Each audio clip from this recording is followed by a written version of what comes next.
Business environment का पूरा chapter सिर्फ पढ़ा नहीं रहा हूं, दिसंबर आ गया है, याद करवा दूंगा by the end of this video, including all the keywords. Stay tuned.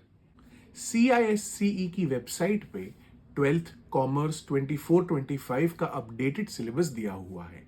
वो सिलेबस में से, वो कवरेज में से मैंने ये फ्रेश प्रेजेंटेशन बनाया है।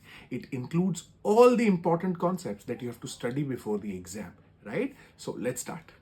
Definition of business environment. Business environment is the aggregate of all conditions, events and influences that surround and affect the business. और क्या बकवास है। Let's break it down. अगर आप एक बिजनेस कर रहे हैं, all the factors that surround and affect the business and its decision making will form a part of the business environment. So, for example, Bollywood industry ले लो। Last 3-4 साल से बहुत सारी मूवीज सीधे OTT पे जाती है एंड थिएटर में आती ही नहीं है। So the growing popularity and the development of the OTT market is an important part of Bollywood's business environment. I hope you're following this. Moving on to the features of business environment. कोई भी 5 feature याद रखने की जगह just remember Amul curd. ये trick मैंने बनाया है। This is nothing but a key और an acronym जो पूरे 5 पॉइंट आपको याद रखने में मदद करेगा। अभी पूरे सिलेबस में multiple features, objectives, advantages, limitations, disadvantages, ये सब है। एंड हर एक पॉइंट के लिए मैंने ऐसी कीज बनाई है in my notes that cover the entire syllabus under 130 pages. Do you want that? Be patient, आ रहा है आगे। Let's come back to the features of business environment. Amul curd में से the MUL stands for multi dimensional. Karan Johar के Dharma productions के लिए उसके actors, writers, directors will form a part of micro environment and the audience preferences, the growing popularity of OTT, the changes in technology जिसके वजह से company ने ब्रह्मास्त्र बनाई, all of that will form a part of macro environment. Therefore, a business environment is multidimensional in nature. Now let's come to CURD. CURD में C stands for complex. All these actors, writers, directors, audience, etc., they exist simultaneously and they constantly keep changing and evolving. Therefore, the business environment is complex. U stands for uncertain. It is very difficult to predict anything with accuracy. एक high budget film Aamir Khan वाली लाल सिंह चड्ढा डूब जाती है, but a low budget film like लापता lady super hit हो जाती है। आप कभी प्रेडिक्ट ही नहीं कर पाओगे अच्छे से। Therefore, a business environment is uncertain. Next, R stands for relative. Business environment is relative. For example, Rocky Rani Ki Prem Kahani इतना फैमिली ड्रामा और इमोशनल मेलोड्रामा था दैट इंडिया में सुपर हिट थी, बट ये पिक्चर को US में रिलीज करो, वहां तो किसी को समझेगा ही नहीं family dynamics. It's because culture पूरा अलग है। Therefore, business environment differs from region to region and country to country. It is relative in nature. And lastly, D stands for diverse. एक पिक्चर आई थी Jawan, superstar Shahrukh Khan, famous Tamil director Atlee, social theme, pan India script, ये सब क्या है? ये सब diverse elements है coming into one. Therefore business environment is diverse. This is how Amul curd मतलब पूरे 5 फीचर्स हो गए, multi dimensional, complex, uncertain, relative and diverse.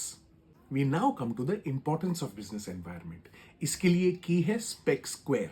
Let's start with the S. S stands for strategy. Akshay Kumar ने 1-2 social patriotic picture की and then ही realise that ये picture तो solid चली, तो उसने स्ट्रैटेजी बनाई दैट अब वो ऐसी ही पिक्चर करेगा। तो back to back Padman, Toilet Ek Prem कथा, बेबी, OMG2 ऐसी पिक्चरें वो करता गया।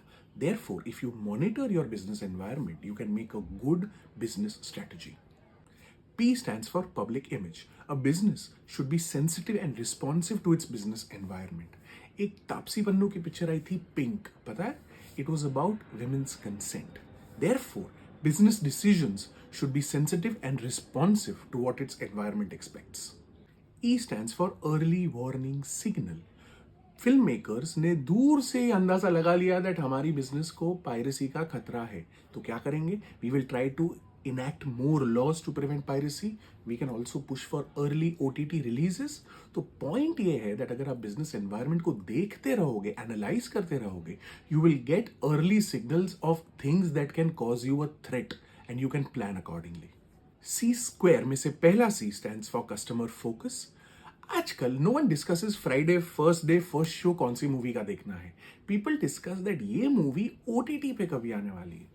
Naturally, people are going to the theater less now, and if businesses do not adapt with the changing needs of the consumers, वो लोग definite डूब जाएंगे. Therefore, focus has to be on the customer. And the last C stands for coping with change.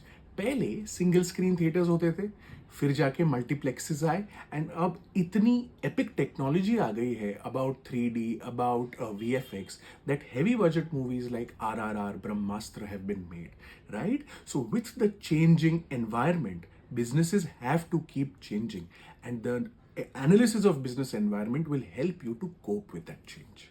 हो गया importance, spec square, strategy, public image, early warning signal, customer focus, coping with change.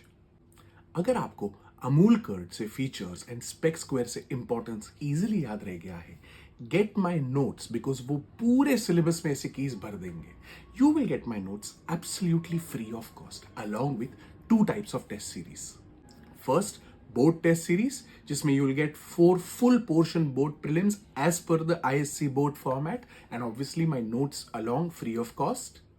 या अगर decide कर ही लिया है that 100 out of 100 ही चाहिए, कुछ भी कम नहीं चलेगा, then go for the comprehensive test series. इसमें जो बोर्ड टेस्ट सीरीज दे रहा है वो पूरा आएगा, प्लस 15 चैप्टर्स के लिए 15 chapter wise 20 marker tests as per the board format with individual case studies along with my notes absolutely free. Do not second guess this. It is an extremely value for money offering. Enroll now. Fill in the Google form in the description below. इसके साथ साथ मैं एक online webinar भी plan कर रहा हूँ on 2 dates. एक होगा 31st Jan 25 एंड दूसरा होगा 10th March 25. You will solve the entire 2024 का commerce board paper with me to understand how to write answers, how to present better, all the tips and tricks on how to write your paper in that webinar online at a reasonable rupees 349 only. So again, enroll for this, fill in the Google form in the description. Let's come back to the dimensions of business environment. ये एकदम broad है, इसको आगे depth में पढ़ेंगे. Micro के नीचे internal external, macro के नीचे economic, social, technological, political and legal. Micro environment के डेफिनेशन में ही है internal and external factors which directly influence business. तो इसके लिए इंटरनल एंड एक्सटर्नल अलग से समझना पड़ेगा. Let's start with internal factors. Internal factors are those which exist within a business organization. Number 1, corporate culture, values, beliefs and attitudes of the management. अगर कोई टाटा के बारे में बात करे तो that brand stands for social responsibility, ethics and employee welfare. मतलब management के एटीट्यूड से बिजनेस डिफाइन होगा. Number 2, mission and objectives. 7 engineer 1980s में they come together with a plan to start a business to provide leading IT solutions, and आज 40 years later that company called Infosys has a market capitalization of 8 lakh plus crore rupees, right? So the business philosophy guides its strategies and priorities. Number 3, human and other resources. आज अगर HDFC bank India का largest private bank है, it is because of its skilled and competent workforce. Number 4, company image and brand equity. India में अगर ऐसी कोई company है तो वो है Amul, which has a great brand reputation. It will easily be able to launch products, raise finance और even make partnerships. And lastly number 5, top management structure. Mukesh Ambani ने रिलायंस को कहां से कहां पहुंचा दिया. The professionalism, qualification and composition of a board of directors is an important internal dimension of the business environment. Now let's come to the external dimensions. Individuals or groups with which a business comes in direct contact. मतलब business and ये individuals का direct contact होता है. Number 1, customers. अगर आप Flipkart का front page खोले तो Flipkart आपको कोई और प्रोडक्ट बेचेगा, आपके मॉम को कुछ और बेचेगा, आपके डैड को कुछ और बेचेगा. It is the purpose of business to understand and meet the customer needs. Number 2, competitors. There is 2 types of competition. एक होगा डायरेक्ट कॉम्पिटिशन, मतलब सैमसंग एंड एप्पल के बीच में डायरेक्ट कॉम्पिटिशन बिकॉज दोनों मोबाइल फोन्स बेचते. Second is an important concept, indirect competition. मतलब आज मेरी पॉकेट मनी में से 2000 रुपये बचे हुए हैं, क्या मैं PVR जाऊँ, मूवी देखूँ एंड पॉपकॉर्न खाऊँ, या मैं समय रैना का लेटेंट कॉमेडी शो के टिकट्स बाय करूँ. How I spend my discretionary income creates the concept of indirect competition. Number 3, suppliers. कभी आपने ये सुना है कि मारुति सुजुकी के कार मैन्युफैक्चरिंग प्रोसेस ब्रेकडाउन हो गई हो? कभी नहीं. because Maruti के suppliers ensure consistency, reliability and uninterrupted supply. Number 4, financiers. जो लोग बिजनेस में पैसा लगाता है, it can be in the form of equity share capital or it can be in the form of lenders like debenture holders या bank etc. All of those form a part of financiers. And lastly, number 5, public. Media, NGOs, environmentalist. अगर आपका business कुछ अच्छा काम कर रहा है तो मीडिया आर्टिकल्स लिखेगा, NGOs will talk about it, environmentalist will favour it. Therefore people who speak about your brand, about your business form a part of public. ये सब कीवर्ड्स, इंपॉर्टेंट कीवर्ड्स जो एग्जाम में लिखने हैं आपके सामने हैं. यही लिखोगे, मार्क्स मिल जाएगा guaranteed. Now let's come to the macro environment. A company does not directly deal with its macro environment. मतलब रोज का लेना देना नहीं है, but it is so huge that it has an impact on business. यही topic text book में बहुत लंबा लंबा दिया हुआ है, बट यहाँ एक टेबल में सब की points all in one shot. Let's start. Economic environment, means of production and distribution of wealth. इसमें आ गया economic policy, industrial, monetary, fiscal, economic indices, per capita income, inflation, tax rate, economic growth, capital markets मतलब stock markets, organisation and development, infrastructure in the form of transport, power, logistics. Then we move to the social environment, social and cultural forces that within which the business operates. Social environment, social culture, attitudes, traditions, social concerns, pollution, corruption, women's rights, education levels, awareness of rights, family structures and values. All the keywords that you need are right in front of you. Moving on to the technological environment. It is the state of science and technology in the country, spirit of invention and innovation, research and development, R&D facilities, access to foreign technology, legal protection to IPR. IPR मतलब intellectual property rights, incentives, concessions to develop new technology. ये हो गया आपका technological environment. Then let's move to political environment. Forces concerning management of public affairs and their impact on business. Center-state relations, political structure, relation with other countries, political philosophy, foreign and defense policy, political process.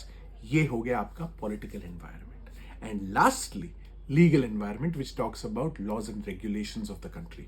इसमें आ गया constitution, which is rights and duties of citizens, laws, the flexibility and adaptability of laws, judicial systems, and the law concerning business promotion and expansion. ये हो गया one shot macro environment with all the keywords right in front of you. SWOT analysis. To understand this better, let's you and I do a SWOT analysis of Netflix. Firstly, SWOT, SWOT means strengths, weaknesses, opportunities and threats. पहले strength and weakness पे आते. Strength is an ability, it is a capability जिससे business को advantage हो सकता है. And weakness is a limitation जिससे company को disadvantage होगा. Strengths and weaknesses can be identified by analyzing a business's internal environment, right? तो चलो Netflix की strengths पे आते हैं. Global presence, क्योंकि it has everywhere presence, brand reputation, कड़क brand, and it is affordable in the South Asian market. Netflix के weaknesses are increasing debt, dependence on North America for its revenue, basically United States of America, USA, and कोई countries में उनका original content है ही नहीं, तो वो हो गया weakness. Then let's come to opportunity and threat. A company opportunities and threats analyze करेगी from its external environment. So what is opportunity? It is a favorable condition in the external environment which helps a business, which enables a business to strengthen its position. And threat, or exact opposite. It is an unfavorable condition in its external environment which causes a risk to its position. Netflix की opportunities क्या है? OTT की बढ़ती हुई demand, under penetrated regional market, Gujarati cinema, Bhojpuri cinema etcetera, ad based business model, मतलब subscription छोड़ो, ad डाल दो, वो भी एक अपॉर्चुनिटी तो है. एंड नेटफ्लिक्स का थ्रेट क्या है? Piracy obviously, account sharing by multiple users, I am sure we all done that, and Jio and Disney का मर्जर, बिकॉज उन दोनों का कंबाइंड मार्केट शेयर नेटफ्लिक्स से बहुत ज्यादा हो गया. So that's a threat. So this स्वॉट एनालिसिस का one shot right in front of you. And the last concept, environmental scanning. एक बिजनेस अपने एनवायरमेंट को एनालाइज करेगा, इंटरप्रेट करेगा to identify opportunities and threats that may impact the business, right? ये क्यों कर रहा है? Because an organisation wants to stay proactive, it wants to adapt to the changes in the surroundings, outdate नहीं हो जाना है. ये था एनवायरमेंटल स्कैनिंग, छोटू concept. And now we are done with the chapter. Let's come back to the CISC का coverage of 24-25 exams. Concept में हमने डेफिनेशन कर लिया. इंपॉर्टेंस ऑफ बिजनेस एनवायरनमेंट में स्पेक स्क्वायर था. मीनिंग में डेफिनेशन वापस आ गया. फीचर्स है Amul curd. Importance of business environment में वापस स्पेक स्क्वायर है. एनवायरमेंटल स्कैनिंग का कॉन्सेप्ट हमने जस्ट अभी लास्ट कॉन्सेप्ट देखा. Dimensions of business environment, micro में इंटरनल एक्सटर्नल, वो लेफ्ट साइड पे आपके सामने छोटू में दिया हुआ है. देन मैक्रो एनवायरनमेंट में economic, social, technological, political, legal, उसका टेबल हमने पढ़ लिया. एंड लास्ट में स्वॉट एनालिसिस, जिसमें हमने नेटफ्लिक्स डिस्कस किया. So this is how we covered an entire chapter. And आपको अभी तक Amul curd and spec square याद होगा. Enroll to the comprehensive test series and the online webinar. Fill in the form in the description below. I'll see you soon.